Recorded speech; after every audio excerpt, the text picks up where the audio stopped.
இனிமே கண்ணை மூடிட்டு கடலை எண்ணெய் வாங்கலாம்.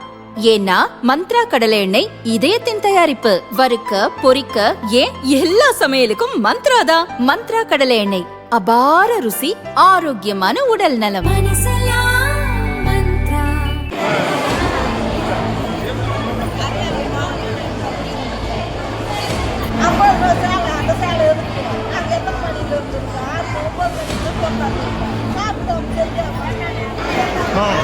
எல்லாமே கலந்து தான் தேனி மாவட்டம் போடி பகுதியில் கர்ப்பிணிகளுக்காக அரசு சார்பில் இன்று சமுதாய வளைகாப்பு நிகழ்ச்சி நடந்தது. காலை 10:30 மணிக்கு நிகழ்ச்சி தொடங்கும் என கூறப்பட்ட நிலையில் போடி மற்றும் தேனி சுற்றுவட்டார பகுதிகளில் இருந்து ஏராளமான கர்ப்பிணிகள் காலை முதலே நிகழ்ச்சி நடைபெறும் மண்டபத்திற்கு வருகை தர தொடங்கினர். ஆனால் நிகழ்ச்சியின் சிறப்பு விருந்தினரான திமுக எம்பி தங்க தமிழ்ச்செல்வன் நீண்ட நேரமாக மண்டபத்திற்கு வரவில்லை. இதனால் நிறைமாத கர்ப்பிணிகள் பல மணி நேரம் காத்திருக்க வேண்டிய சூழல் ஏற்பட்டது. இது ஒருபுறம் இருக்க, மண்டபத்தில் திடீரென மின்தடை ஏற்பட்டது. மின்விசிறிகள் இல்லாமல் கர்ப்பிணிகள் கடும் சிரமத்திற்கு உள்ளாகினர். மதியம் 12:30 மணியளவில் தங்க தமிழ்ச்செல்வன் வந்த பிறகு நிகழ்ச்சி துவங்கியது.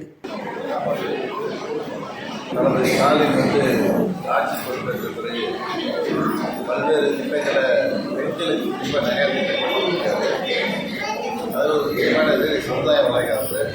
இன்றைக்கு ஒரு 225 பேருக்கு போட்டியில் நிகழ்ச்சி நடத்துகிறோம்.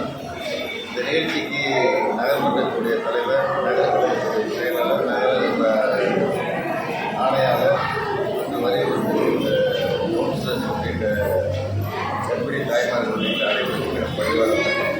நிகழ்ச்சியில் கலந்து கொண்ட கர்ப்பிணிகளுக்கு வழங்கப்பட்ட சேலையில் பாரபட்சம் காட்டப்பட்டதாக புகார் எழுந்தது. திமுக ஆதரவு கர்ப்பிணி பெண்களுக்கு மட்டும் பட்டு சேலைகள் வழங்கப்பட்டது. மீதமுள்ள பெரும்பாலான பெண்களுக்கு 50 ரூபாய் கூட தேராத பூனம் சேலையை கொடுத்து ஏமாற்றி விட்டார்கள் என கர்ப்பிணிகள் குற்றம் சாட்டினர். அதிருப்தியடைந்த சில கர்ப்பிணிகள் அங்கிருந்து அதிகாரிகளுடன் வாக்குவாதத்தில் ஈடுபட்டனர். கர்ப்பிணிகள் பொங்கி எழுந்ததால் அதிகாரிகள் பணிந்தனர். தேனியில் உள்ள கலெக்டர் அலுவலகத்திற்கு வாருங்கள், சேலையை மாற்றித் தருகிறோம் என கூறி கர்ப்பிணிகளை அதிகாரிகள் சமாதானம் செய்ய முயன்றனர். இதை கர்ப்பிணி பெண்கள் ஏற்கவில்லை. நீங்கள் உரிய முறையில் நிகழ்ச்சியை ஏற்பாடு செய்யவில்லை, அதற்காக கர்ப்பிணிகள் நாங்கள் தேனிக்கு அலைய முடியுமா? எங்களை அலைக்கழிப்பது நியாயமா எனவும் கேட்டனர். அதிகாரிகளுடன் பெண்கள் வாக்குவாதத்தில் ஈடுபட்டதால் பெரும் பரபரப்பு ஏற்பட்டது.